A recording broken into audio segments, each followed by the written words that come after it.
We'll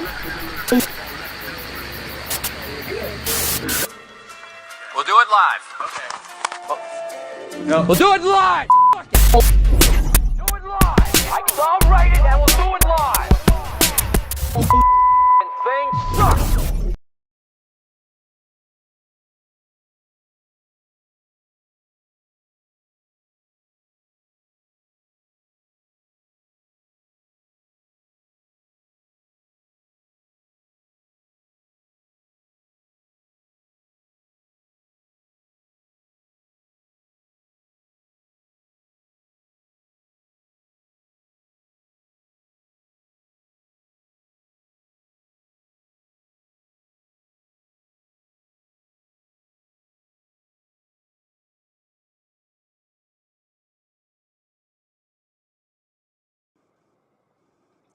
Thanks, guys. Welcome, everybody. I wanted to start this off with Corinthians 3:13. Their work will be shown for what it is, because the day will bring it to light. It will be revealed with fire, and the fire will test the quality of each person's work. You guys remember when you were growing up, when you were a little kid, how scary it was when your parents were angry with you? You remember that feeling? It was like nothing worse, right? Except for one thing.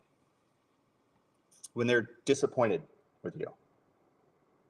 For some reason, whenever my parents would say, I'm not angry, I'm just disappointed. For some reason, it was just so much worse. There's something about letting down your father that cuts so much more deeply. And it's so much more powerful than anger. And I know over the last few days, there's been a lot of anger, and it's very understandable. I've felt some of that too, but I got to be honest, guys, what I've felt the most is disappointment.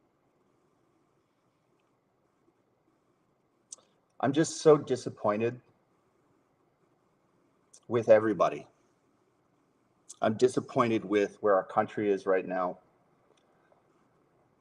You know, I don't need to recap the events over the last few days. It's a tragedy that it's almost too hard to describe. I've seen a lot in my life. I've seen a lot of really gory things in my life. I'm sort of accustomed to it. You know, I've certainly seen a lot of death in my work as a photojournalist, doing documentary work, and also being on a lot of fires. You actually come face to face with death quite a bit. But there's something about what happened on the 10th with Charlie Kirk that was maybe the most horrific thing I've ever seen.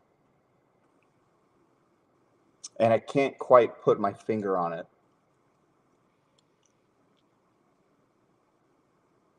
But I'm just so disappointed.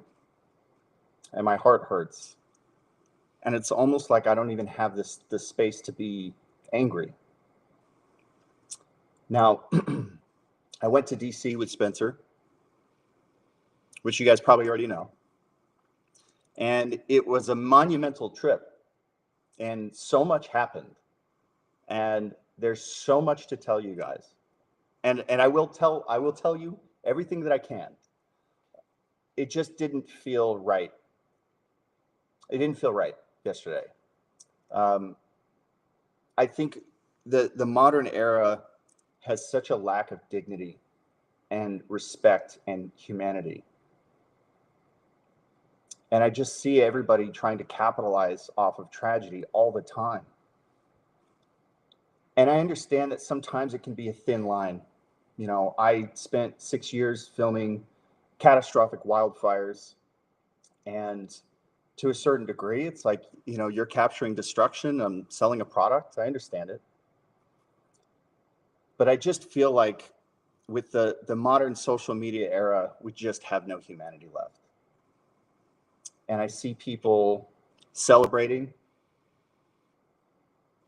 I see people trying to hawk their products. I see people stepping out of their lane and posting about crazy conspiracies, dancing on the coffin of a very decent man just so they can get clicks.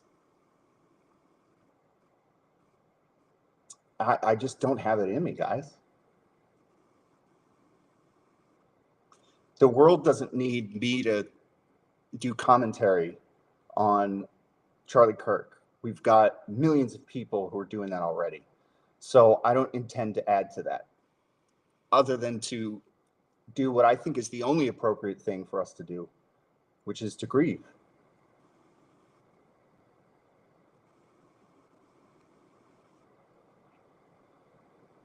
And to share that.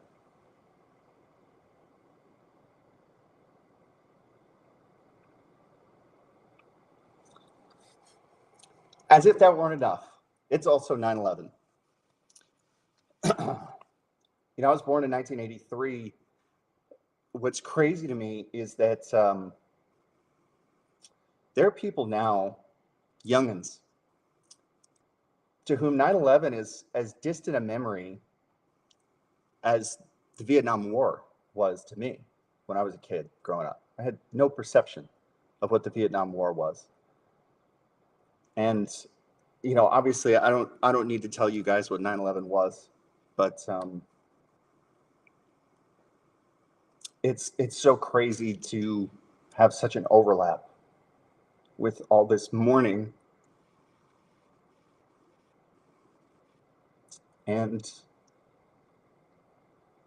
it's like we still have to try to hold this space for all the brave firefighters who rushed into certain death, which is a level of bravery that I know I can't fathom.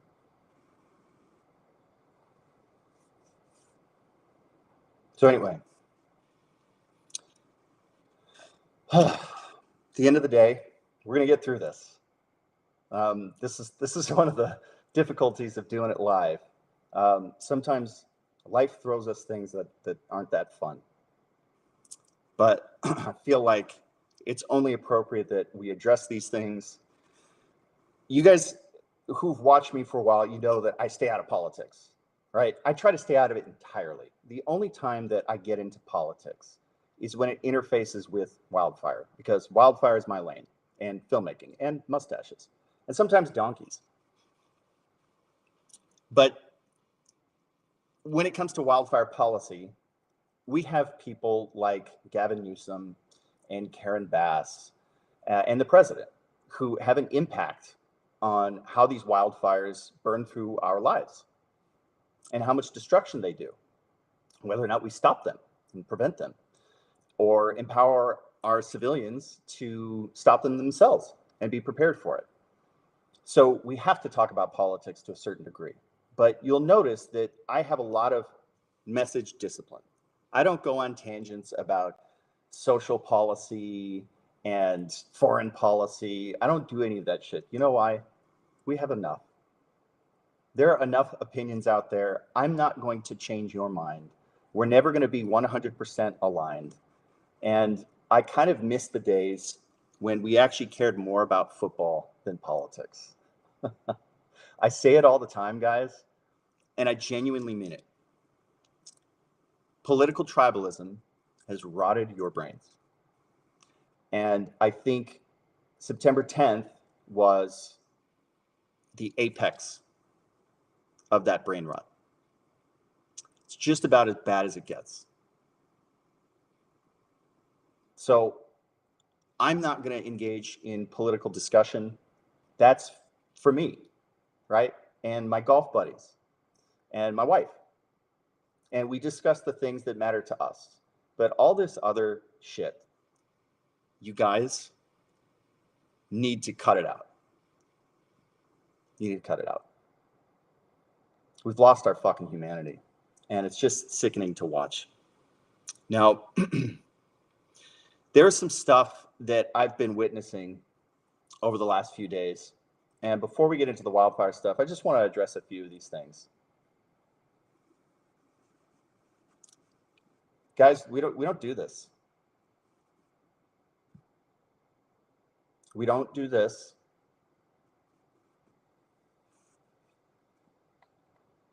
So what are we doing, man?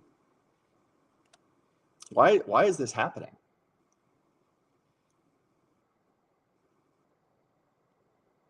I'm just so disappointed. Maybe I'm naive. Maybe I'm just a simpleton expecting more from my fellow Americans. Because when I think about 9/11, I think about how great America is. Because we have men who will climb up 90 stories into certain death just to try to save one person. And all of their brothers will sift through a Superfund site just to try to pull their remains out of the wreckage. And it almost feels like it was a different planet. Like America back in 2000, 2001, it feels like a different planet. Because now we have people doing this and this. And then we have this.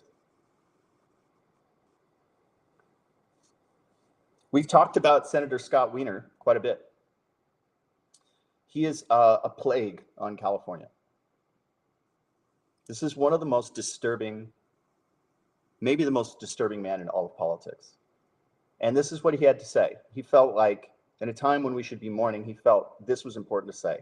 Political violence is toxic, and Kirk's assassination must be condemned. Kirk was exceptionally talented and helped build a movement. That movement brainwashed many young men with bigoted, violent poison.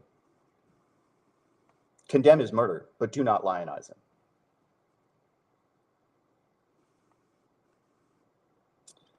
One of the things that I learned is that grown men, responsible men, do not speak ill of the dead. And I learned this primarily from firefighters, because death is a significant part of their life and their career. And they do not speak ill of the dead. They always have the courage to evaluate what went wrong and learn lessons from it to try to avoid it. But you don't speak ill of the dead. You don't do this. Here's another thing that we don't do. I'm sorry. I know some people's sensibilities. I respect and appreciate that. But right now, with all due respect, we're walking down a damn different path. We're fighting fire with fire, and we're going to punch these sons of bitches in the mouth. This is the head of state of California saying we're going to punch these sons of bitches in the mouth. And you guys wonder how we ended up with what happened in Utah. Is this any surprise? Who is this coming from? It's not just coming from your demented, brain-rotted, blue-haired liberal cousin. It's coming from the governor of California. Now, I've said in the past, I know that some of you guys think I go too hard on Gavin Newsom. And you think that I'm being political. Guys, I live in Tennessee. I don't care if Californians want to vote for whomever they want. But this guy is on a whole other level. And if you think that I've gone too hard on him, that's only because you do not know what I know.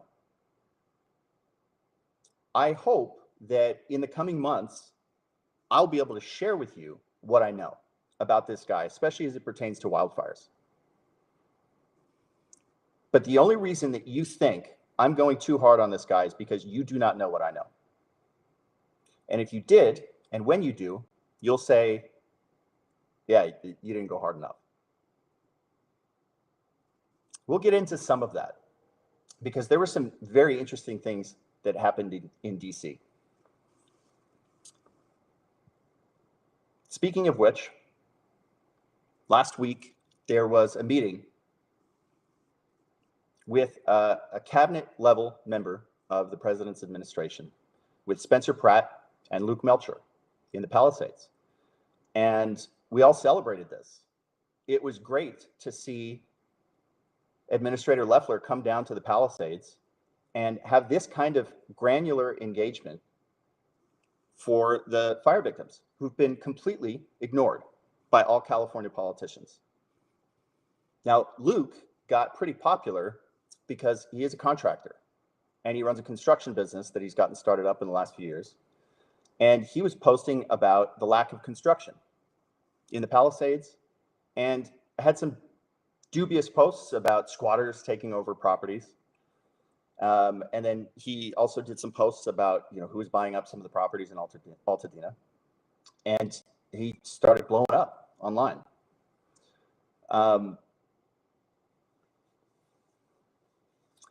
Then he posted this.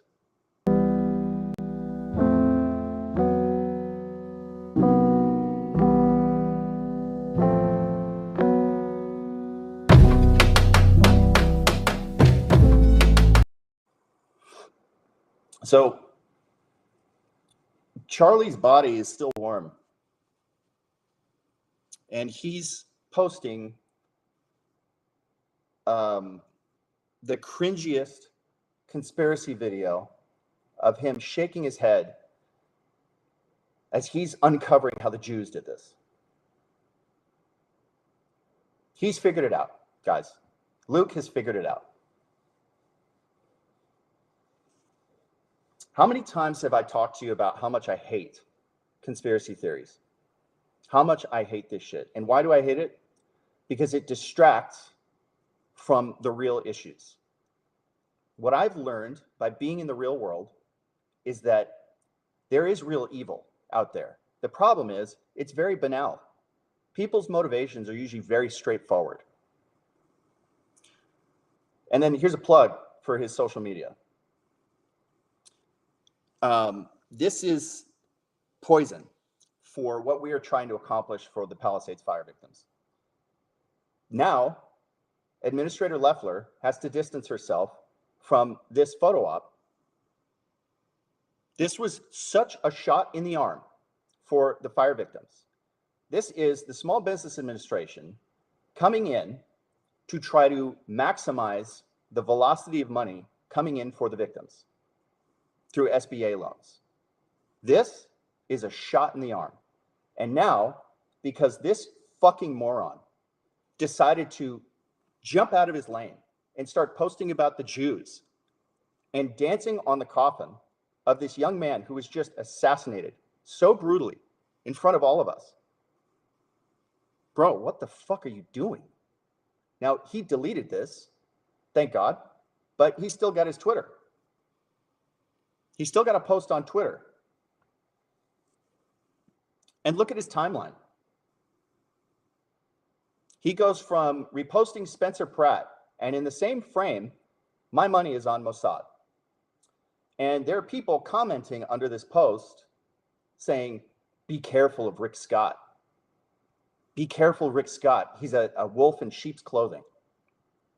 Guys, you have no clue what you are talking about.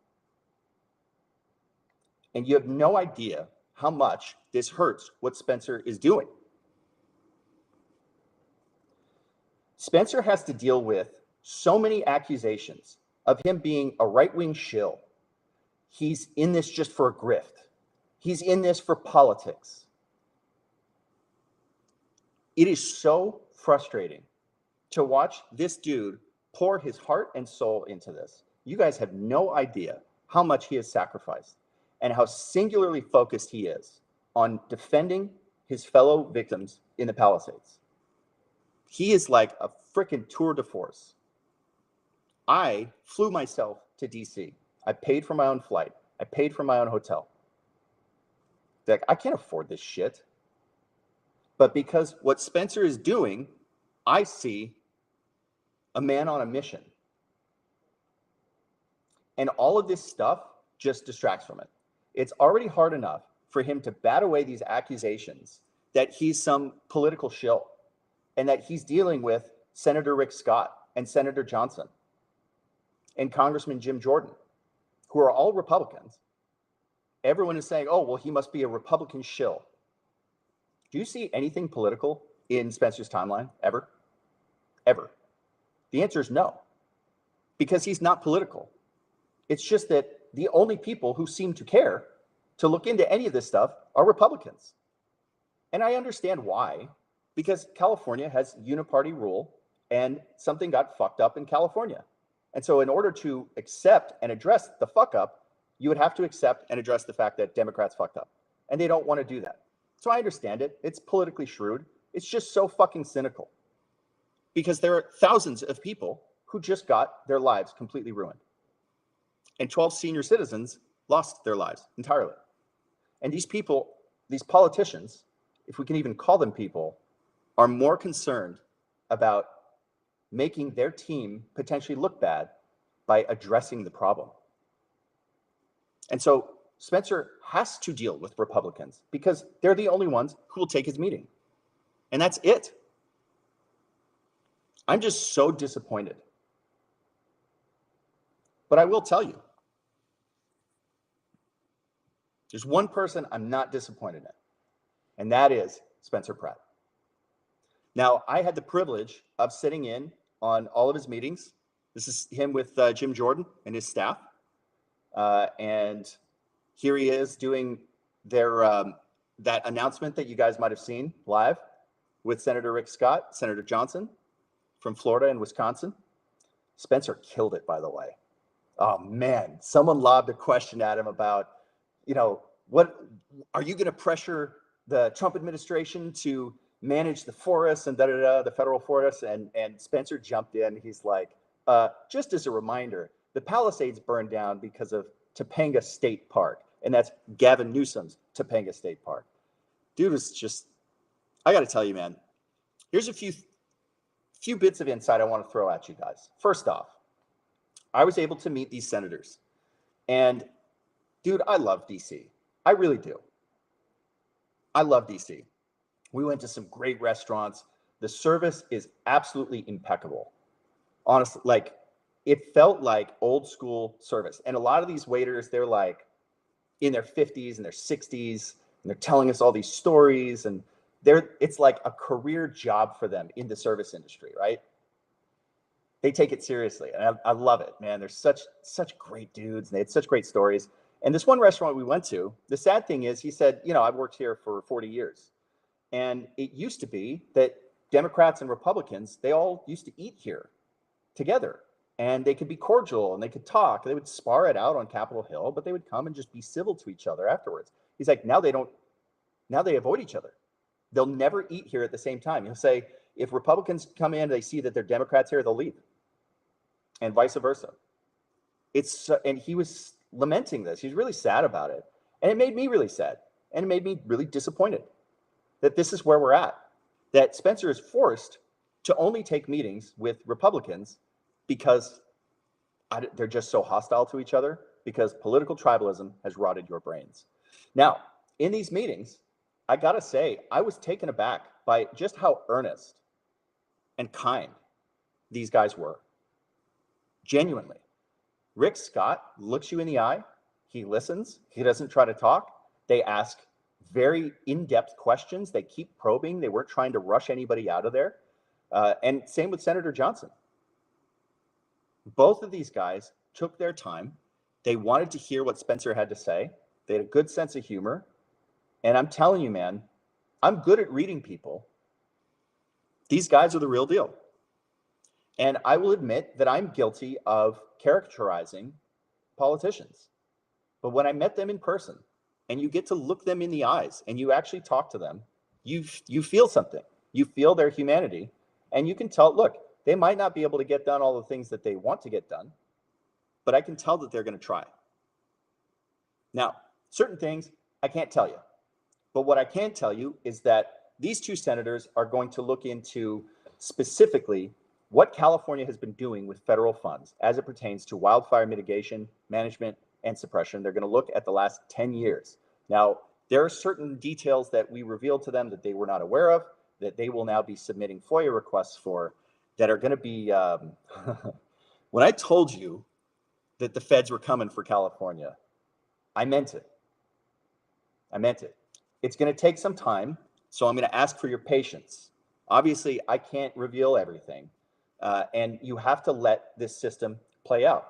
As of right now, this is not a hostile investigation, and I genuinely feel that from both of these senators.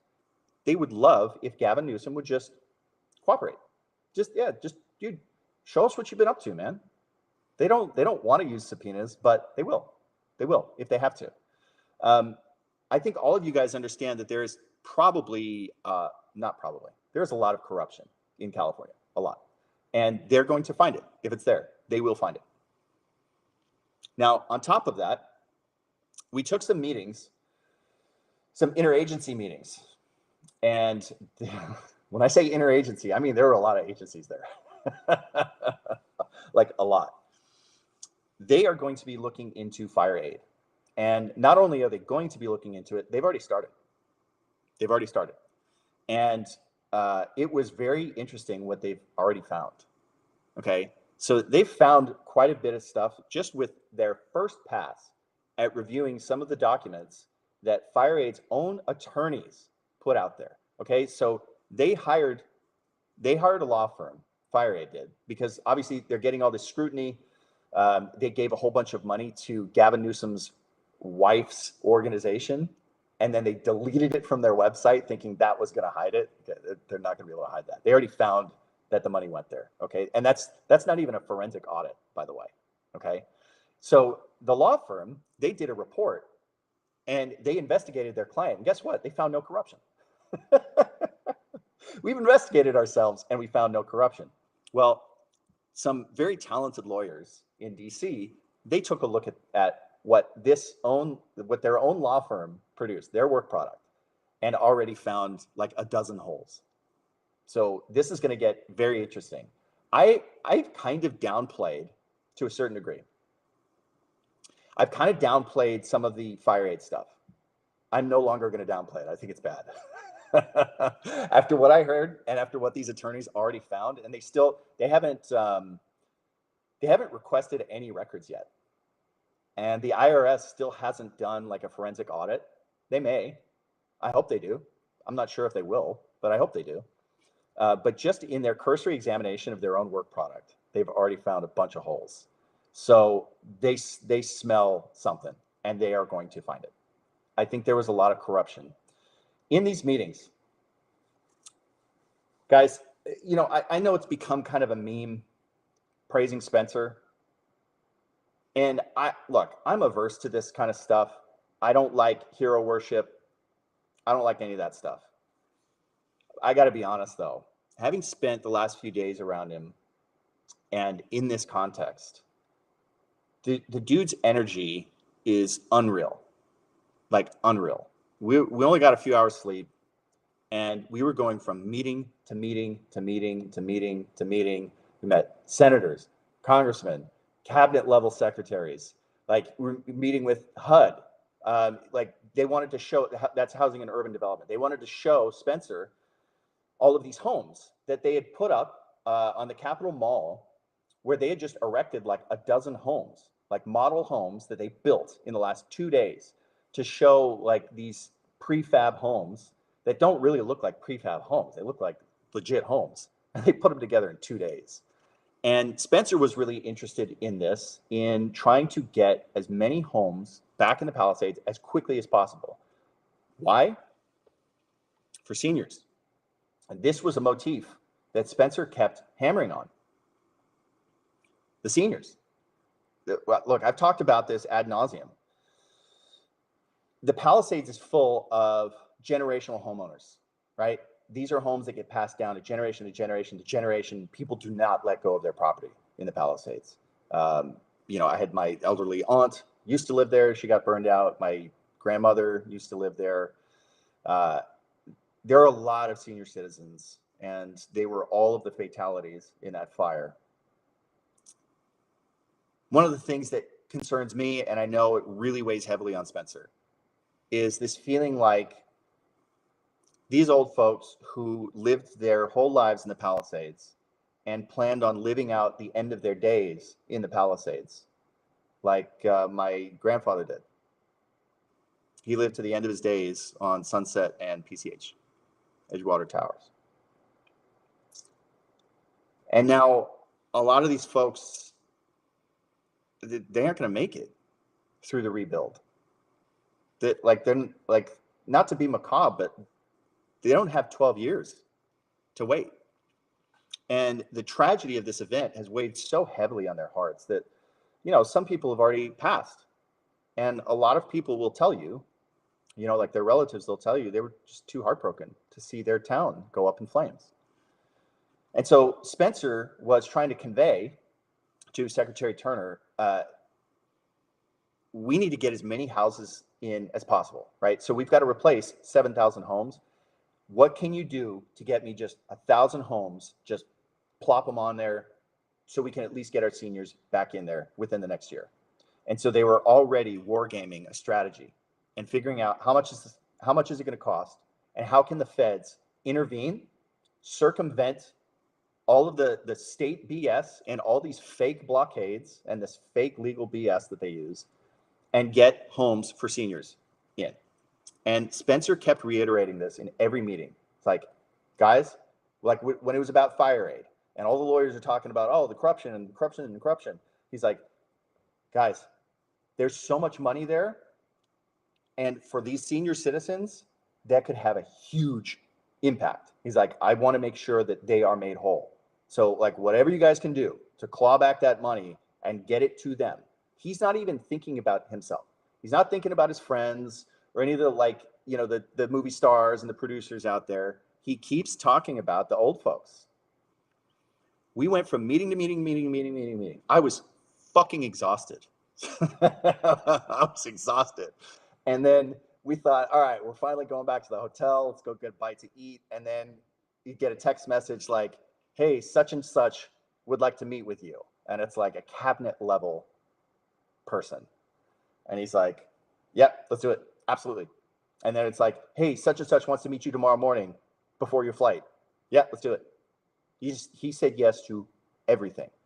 Yes to everything. And he stayed in there in the pocket as long as it took. And I know how tired he was, but he was always super sharp. He was never like nodding off in the meetings. He was on every single word, laser focused. I have so much admiration for this dude. I already liked him, but I got to say, it's not just that I like him. I admire him so much. And with all the disappointment that I have for other people, I am so fucking proud of this guy. You know how cynical I am, guys. You know how I've watched so many fires burn down so many communities over and over and over and over again, and nothing changes. This is the first time I've seen someone step up to the plate and make a change. And the wheels that he's now got in motion by barnstorming Washington, D.C. is nuts. And I am so pumped about what's going to come, because I think we're actually going to see some change. Now, we met with IRS, we met with HUD, we met with SBA, we met with the U.S. Forest Service, we met with DHS, because of course, we were trying to implore them that wildfire is a major national security threat. And especially with California hosting the Olympics, trust me, the feds and the president, they definitely understand how California is going to be the global stage in the next 2 years, right? And it behooves the feds to make sure that America looks good when it has the spotlight on it in California.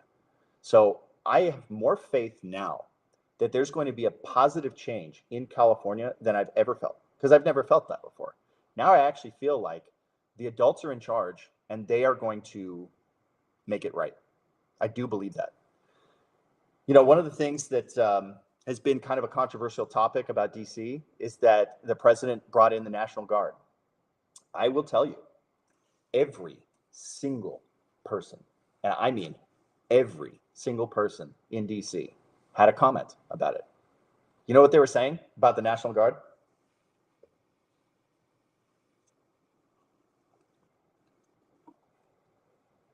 Man, this city is great. Everybody was like, dude, it is night and day. I'm like, are you bullshitting me? Are you just saying that? Everyone's like, no, dude, it's legitimately night and day.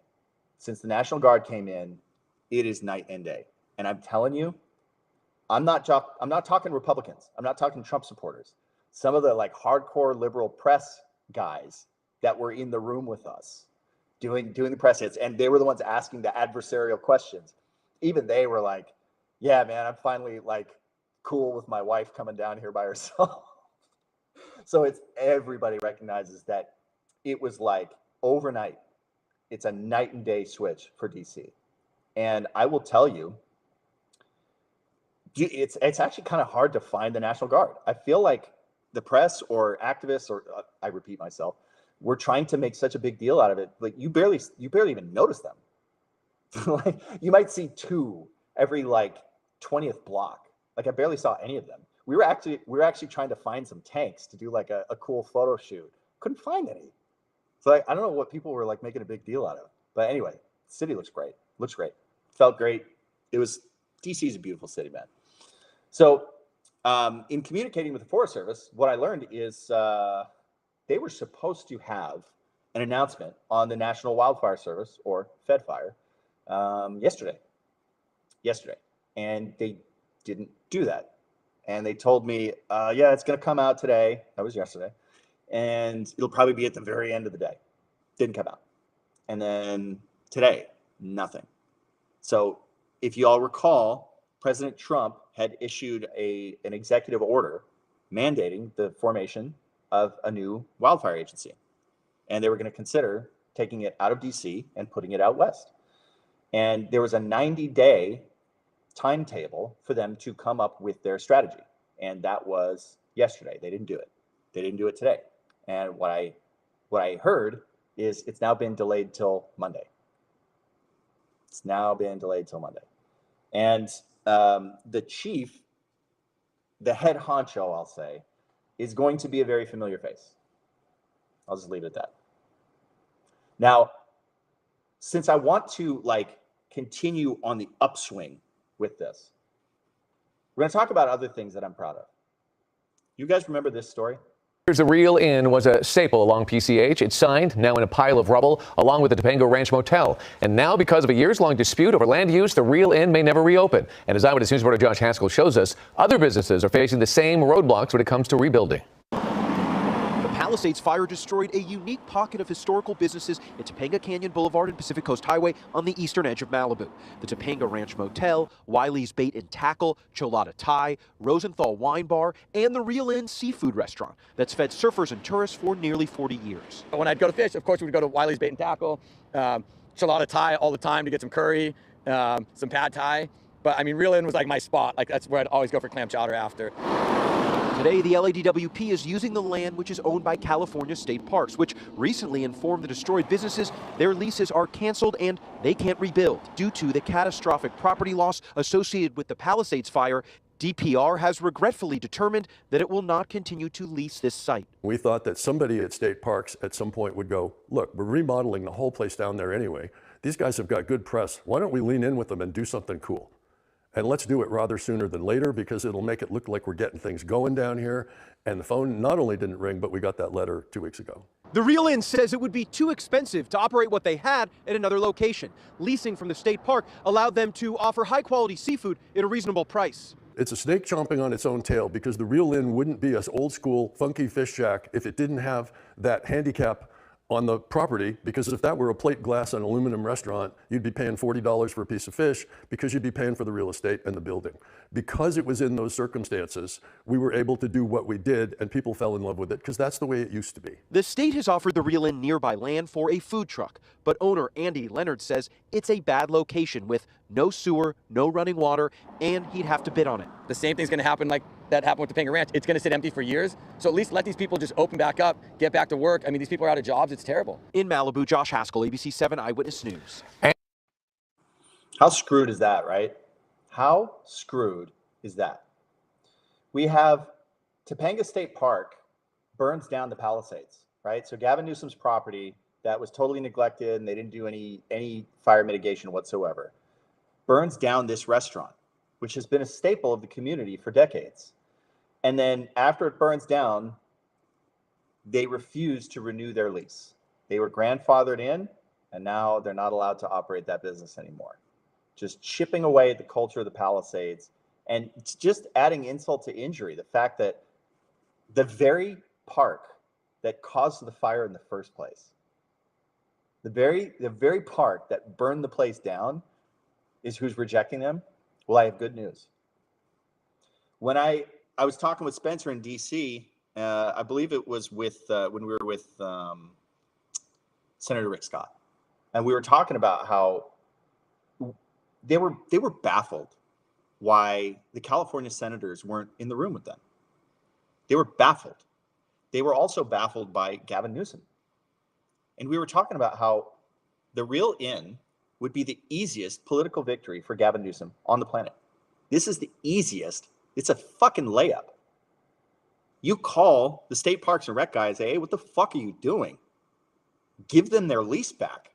You're making us look like evil mafia. What the fuck are you doing? It'd be the easiest PR victory ever.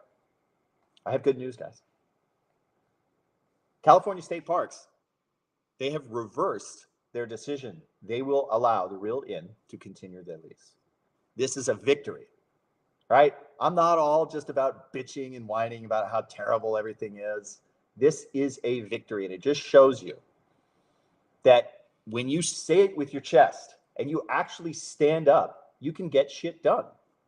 I've been talking about how I feel like the Palisades, or I shouldn't say the Palisades because it's a little different breed there, but Californians in general, they just tolerate so much abuse.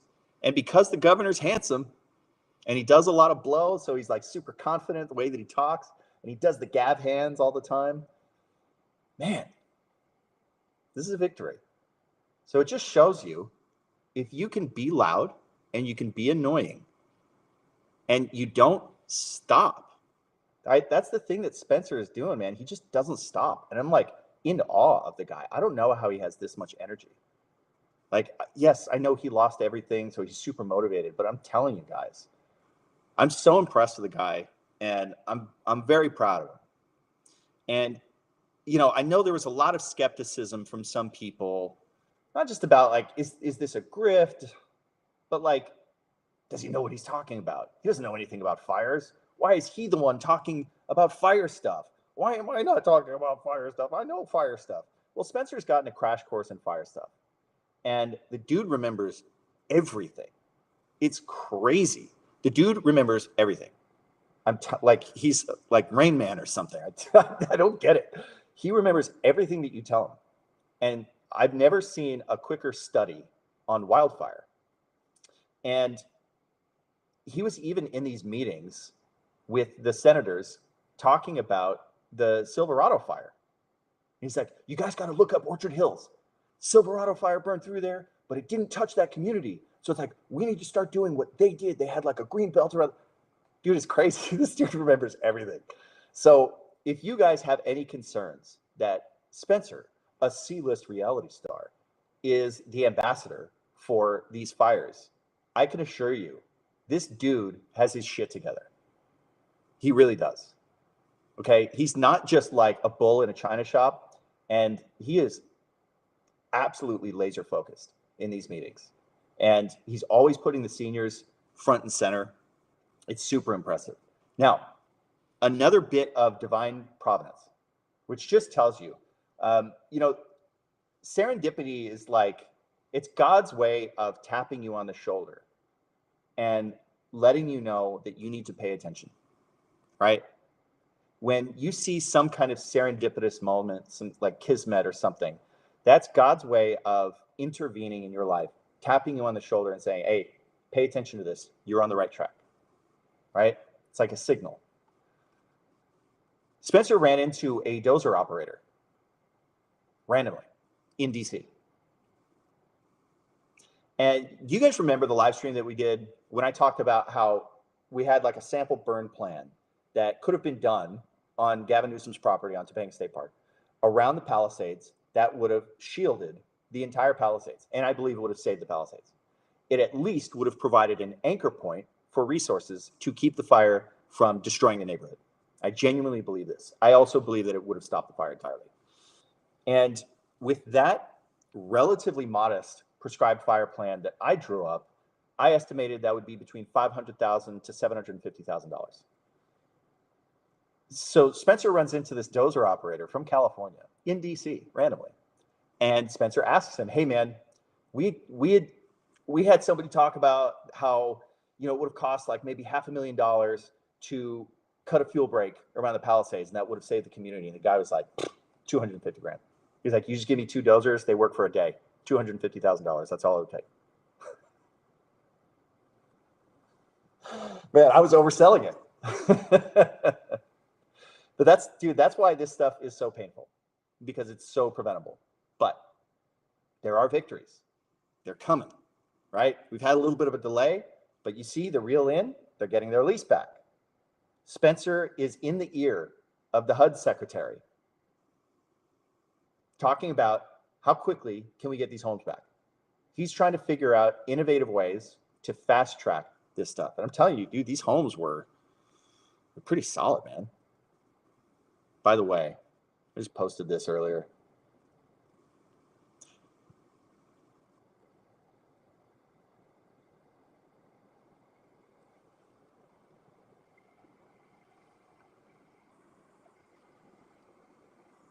I don't know, man. This makes me feel good. I don't know about you guys, but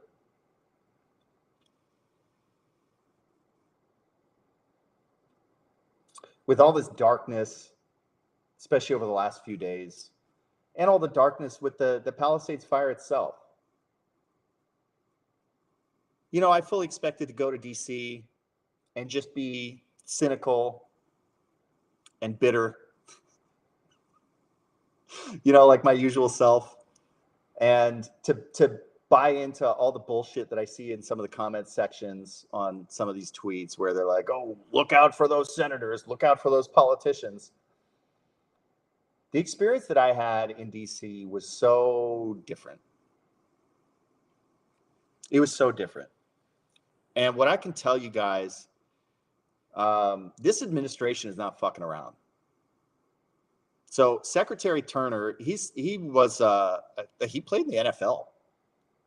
This dude is like all business, all business. Yes, let's get it done. Let's get it done. Let's get it done. So that's Secretary Scott Turner, who's hugging Spencer. And these are some of the model homes that they were looking at, that they built right here on the National Mall in 2 days. 2 days. I tell you guys all the time, you need to have higher standards for yourself, especially in Southern California, which is genuinely, it's the jewel of the United States. You need to have a higher standard for yourself. You cannot accept that it's going to take 25 fucking years to get anything built. You cannot accept that there's still no new construction going up. The only construction that's going up is stuff that was already permitted. How do I know this? Because I know a fella who submitted his design plans immediately. This is a very smart guy. He did not wait. He immediately got his plan submitted and started that process the first day it could get done. He's still waiting to build. Still waiting. And it's inexplicable. And that logjam is just going to continue. But the thing is, there's no reason for that to happen. If they can build a home on the National Mall with like fully sealed drywall, they put up drywall in 2 days. What is the excuse? Why can we not have this built? And this is what the senators were talking to us about as well. How in Florida, after a big hurricane, they were able to rebuild an entire neighborhood in 2 months. 2 months. Guys, you don't have to live like this. I'm telling you, you do not have to live like this. I don't care what your politics are. I will tell you, the adults are in charge. The adults are in charge. They have a compassionate ear. They heard all of Spencer's concerns. They seem genuinely interested in trying to find solutions. And I do believe that they are going to do it. I do believe that they're going to follow through. So for right now, we have several investigations. So the Senate is going to be investigating the use or misuse or appropriate use of federal funds for California wildfire mitigation and management. Congress is going to be investigating fire aid. The IRS is also going to be investigating fire aid. There are also a few other investigations that I cannot discuss yet. There are a few people in the audience who may know what it entails, but they're going to be looking back over the last 10 years. They're going to be looking back over the last 10 years of wildfire in California. So think about some of the fires that have occurred in California over the last 10 years. And for some of you who are plugged in, you might be aware of some of the tomfoolery that may have gone on some of these fires in the last 10 years. And you know what I'm talking about, that the federal government is now aware of. And they will get the records on it. So that's the first step. That's what we kept hearing. We're going to get the documents. We're going to get the documents. So they're very particular and fastidious about this kind of stuff. So it is going to take some time, but they're on it. They are on it. And I just want to reiterate just how proud I am of Spencer. This community couldn't have a better champion, honestly. And yeah, I'm really proud of the guy.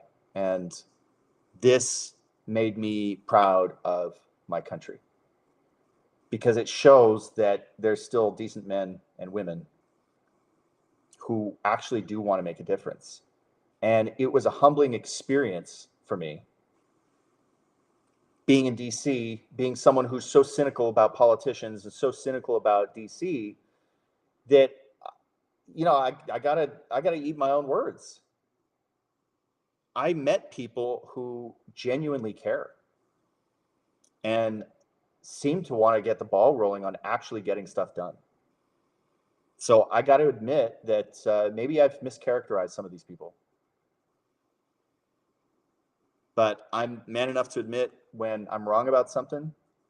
And, you know, I don't like conspiracies. I don't like being cynical. I don't like trying to find the evil in people. I want to find the good in people. And I found a lot of that in DC. You know, it sort of felt like being in a bubble in a way.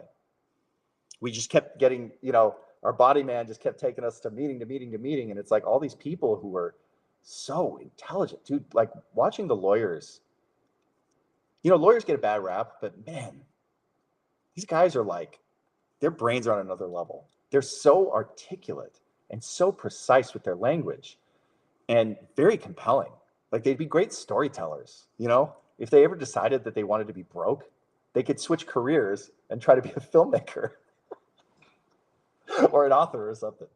But it was really, I was so impressed with everybody there, honestly, just really sweet people. And they genuinely seemed concerned. And they all love Spencer, of course. That dude, he can win over a room so quickly. He's just, he is an absolute force of nature, man. And they can feel his sense of urgency and his earnestness. And it's really encouraging. And I love it, man. So anyway, I want to leave you guys with that note of hope and confidence and love and pride. We need more pride with our country. I think the more pride that we have for our country, the more pride and love we have for our countrymen. And maybe we'll stop killing each other. Maybe. Anyway, thanks for hanging with me, guys. Thanks, Daniel Firecopter. I appreciate you, brother. Patriot Sparky says, the faster I can build as a contractor, the more money I make, the longer a job strings out, the less. That's actually a really good point. There is a good financial incentive for us to get this building going, even beyond just the moral victory of getting people back in their homes before they meet their maker. You know, again, there's so many folks in the Palisades who are just like, yeah, I'm going to die here. And then my kids are going to have this home and It's like, why would you ever want to live anywhere else? It's paradise, absolute paradise. And the idea of them having to live out the rest of their years in Lancaster, because that's all they can afford since the California economy ran away from them. It's just devastating. And, Spencer was really hammering that home with everybody he spoke to. It's like, we've got to make sure that our old folks are taken care of. We have to make sure. We have to make sure. I'm very proud of Spencer. And it was a very heartening trip. So I'm sorry if I know it's annoying when people tease things like, oh, trust me, it's coming. I appreciate that. I'm not trying to do that, but I'm also trying to respect the process as much as I can. And I don't want to like poison the well here. So anyway, I appreciate you guys. I think good things are coming. Thank God for Spencer. He's an animal. I really appreciate it. Remember, guys, the only way to prove that you're human is to treat people like humans and do it live.